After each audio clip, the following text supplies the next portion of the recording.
আসসালামু আলাইকুম। প্রীতি ও শুভেচ্ছা নেবেন। আপনারা সবাই লক্ষ্য করতেছেন ইসরায়েল এবং আমেরিকার একদিকে আর ইরান একদিকে। কিন্তু এই যে যুদ্ধ একটা অসম যুদ্ধ, আবার একে কিন্তু যুদ্ধও বলা যায় না। কারণ এই যে ইরানে যে অজুহাত দিয়ে তারা যুদ্ধটা এই হামলাটা শুরু করছে, সেই একই ঘটনা কিন্তু এখন খোদ ইসরায়েলে ঘটতেছে, সরকার বিরোধী আন্দোলন, এবং আমেরিকায় ঘটতেছে। তাহলে সেক্ষেত্রে তো তাদের নৈতিকভাবেই তাদের নিজেদেরকে এখন ক্ষমতা ছাড়া উচিত, এই নেতানিয়াহু এবং এই ট্রাম্পের। কারণ যদি তাদের বক্তব্য ছিল কি, আয়াতুল্লাহ খামেনিকে তার দেশের জনগণ পছন্দ করে না, তারা সবাই রাস্তায় বেরোইছে, এই জন্য তাদেরকে মুক্তি করার জন্য, তাদের রেজিম চেঞ্জ করার জন্য উনি ঝাঁপিয়ে পড়ছে। এবং সে অন্যায়ভাবে করছে। একদিকে মিটিংয়ের আলোচনা চলার একটা প্রকৃতি ছিল, এর ভিতরে তারা সুযোগ পাইছে এবং নির্দিষ্ট গোয়েন্দা তথ্য পাইছে, সুযোগ মতো তারা ঝাঁপিয়ে পড়ছে। এখন এই আমেরিকা বা ইসরায়েল, আমি সাধারণ জনগণের বিপক্ষে বলছি না, সাধারণ জনগণের পক্ষে আমি সবসময়। এই যে তারা যে যুদ্ধবাজ এই নেতারা এই যুদ্ধের পিছনে যে অর্থ ব্যয় করে, সেই অর্থ যদি তারা এই বিশ্বের গরিব শ্রেণী মানুষ, শিশু নারীদের জন্য সেই ব্যবহার করত, খাদ্য, অন্ন, বস্ত্র, বাসস্থান, এইসব কাজে, চিকিৎসা, তাহলে কিন্তু বিশ্বটা শান্তিতে ভরপুর থাকতো। কোটি কোটি ডলার ইনভেস্ট করে এক একটা অস্ত্রের পিছনে, তারপরে সেইটা আবার মানে অবকাঠামো ধ্বংস, জনগণের ধ্বংস করাইলা, বিভিন্ন দেশ মেসাকার করা, পরিবেশের দূষণ করা, এইসব কাজে ব্যবহার করে। যাই হোক, সে আমি অত গভীরে যাব না। যুদ্ধটা যে কারণে, এই যে তথাকথিত যুদ্ধ, আমি তো যুদ্ধ এটা বলি না, এটা তথাকথিত যুদ্ধ। এখানে ট্রাম্প তো আমার দৃষ্টিতে সেই নেতানিয়াহু তো সেই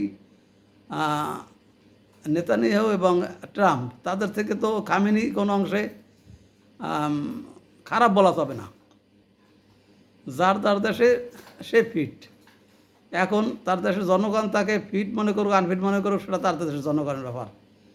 কিন্তু গায়ে পড়ে একটা দেশে এসে হামলা করা এবং সেখানে রেজিম চেঞ্জ করতে যাওয়া, আবার সেখানে তাদের দেশে আশ্রিত পুরনো যে নেতা আছে, পাহলবির ছেলে,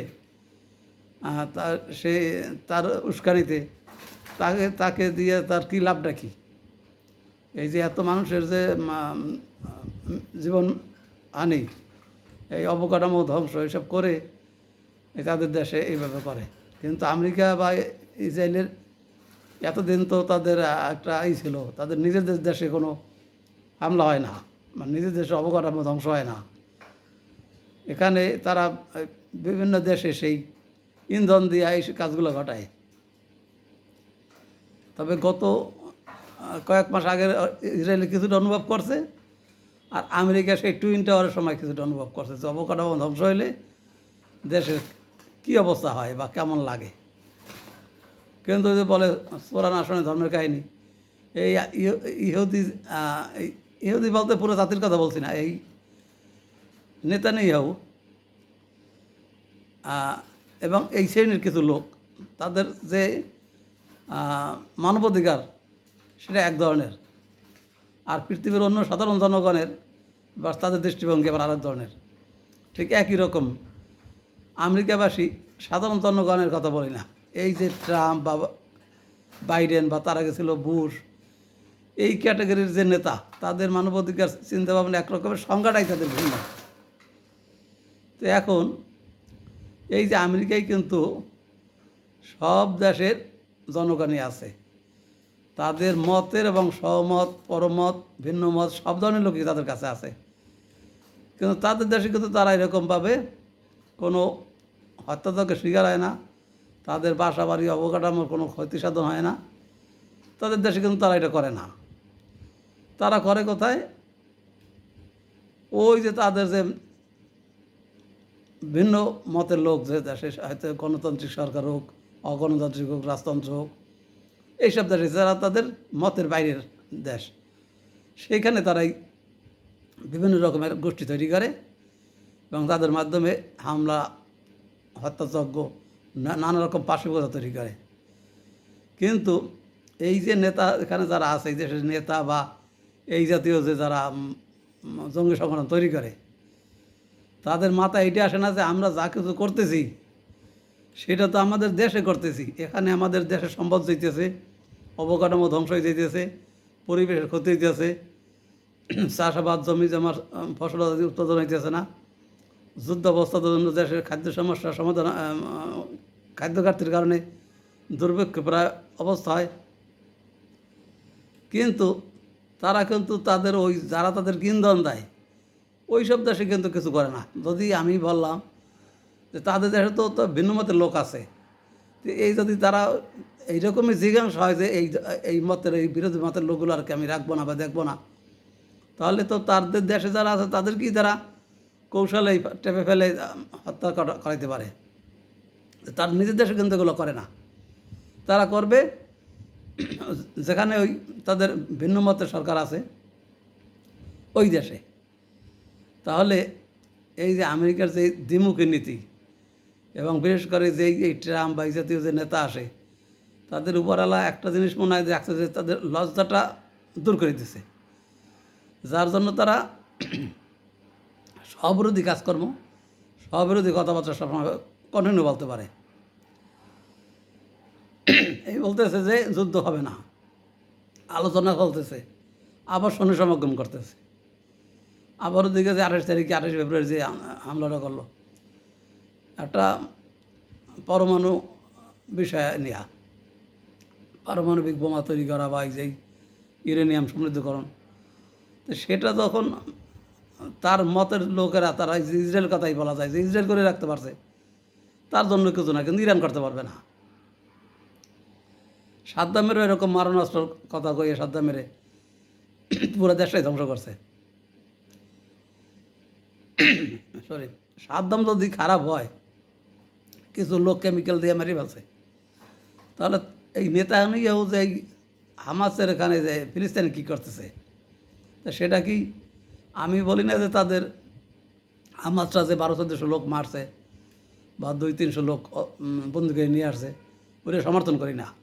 সাধারণ জনগণের প্রতি আমি সবসময় সিম্পেথি, কিন্তু সেইটা যদি অন্যায় হয় তা তার বিনিময়ে সেই তারা অন্যায় করছে সেই অন্যায়কারীকে তোমরা ব্যারিকেড দিয়ে দিয়ে একা এলাকা খুঁজে খুঁজে খুঁজে খুঁজে তারা ধরো মারো, আপত্তি নেই। কিন্তু তারা তুমি একটা পুরো দেশে সেই এলাকা ছাড়া করে সব বমিন করে সব তোমার দেশে তুমি ট্যাঙ্ক নিয়ে আসতো, সেনাবাহিনী নিয়ে আসতো, তাহলে তুমি সিরিন অভিযান চালাইয়ে সেই তাদেরকে ধরো মারো অ্যারেস্ট করো, কিন্তু পুরা দেশটাকে ধ্বংস করে দিতে হয়েছে, হাজার হাজার মানুষ মেরে ফেলা হয়েছে। তাহলে এটা কি সাদ্দামের অন্যায়ের সাথে কি কম ছিল কোনো অংশে? আমেরিকা এগুলো দেখে না। আরব কান্ট্রির যে মোটা মাথার নেতাগুলো তারা তো ওই মানে খনি থেকে তেল তুলে বিক্রি করে খায় আর ডলার আমেরিকায় তো মারা খায়, কিন্তু একবার ভাবে না যে তাদের ভবিষ্যৎ কী। এই যে এক এক এক এক করিয়া তাদেরকে দুর্বল করবে, এক সময় পুরো তাদেরকে গ্রাস করবে, এবং এইটাই তাদের প্ল্যান। ইসরায়েল দিয়া তারা তাই করবে। তো সেই হিসেবে আমি ইসরায়েলের সাধারণ জনগণ, ইসরায়েলও সাধারণ জনগণ সাথে থাকুক, এরকম নেতা তৈরি হোক যারা সুন্দর সুশৃঙ্খল আলোচনার মাধ্যমে এই সমস্যা সমাধান করবে, তাদের নিজ নিজ রাষ্ট্র নিজেরা পরিচালনা করবে, এই অস্ত্রের প্রতিযোগিতা কমাবে। আমেরিকায় এরকম ভালো নেতা আসুক, তারা এটা বুঝবে। আরব কান্ট্রিজের এখন এই মুহূর্তে যে ইরান যে খেলাটা দেখাইতেছে, এই ইরানের এই মুহূর্তে হাত শক্ত করা উচিত যদি তাদের মধ্যপ্রাচ্যে শান্তিতে থাকতে হয়। কারণ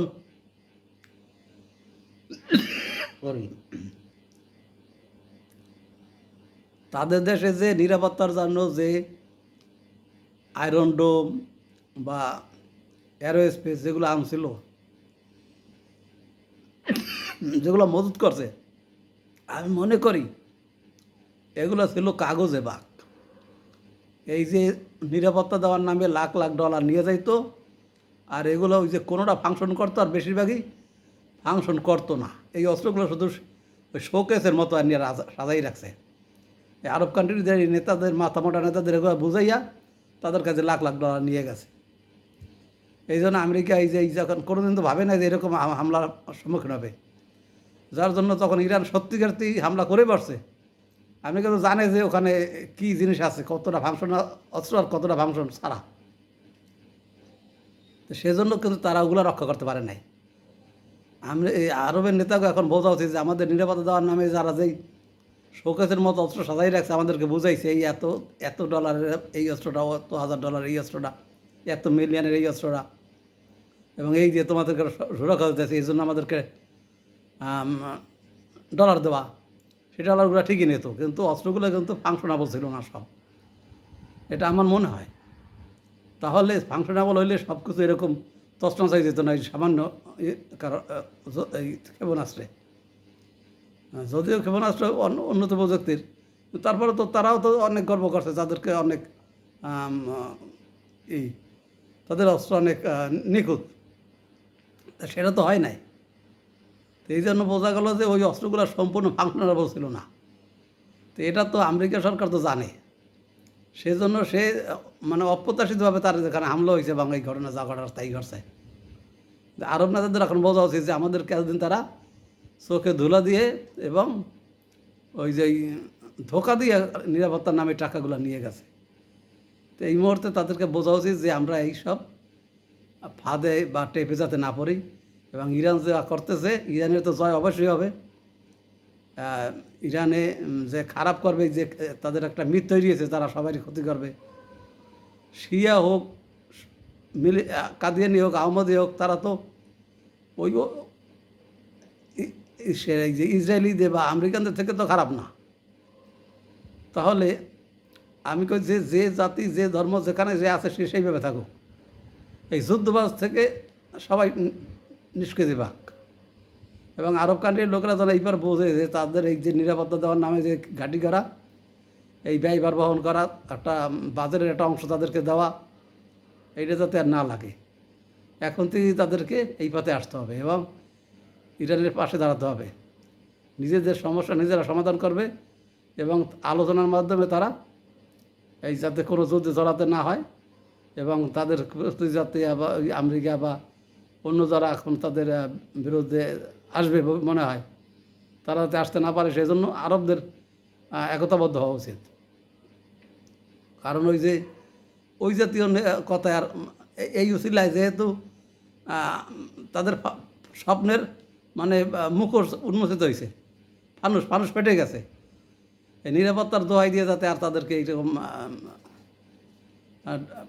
ডলার ফাও নিতে না পারে, এই ব্যাপারে তাদের এখন সতর্ক করা উচিত। আর নতুন করে তাদেরকে চান্স দেওয়া উচিত না। সবাই এখন ইরানের পক্ষে দাঁড়ানো উচিত। আসসালামু আলাইকুম।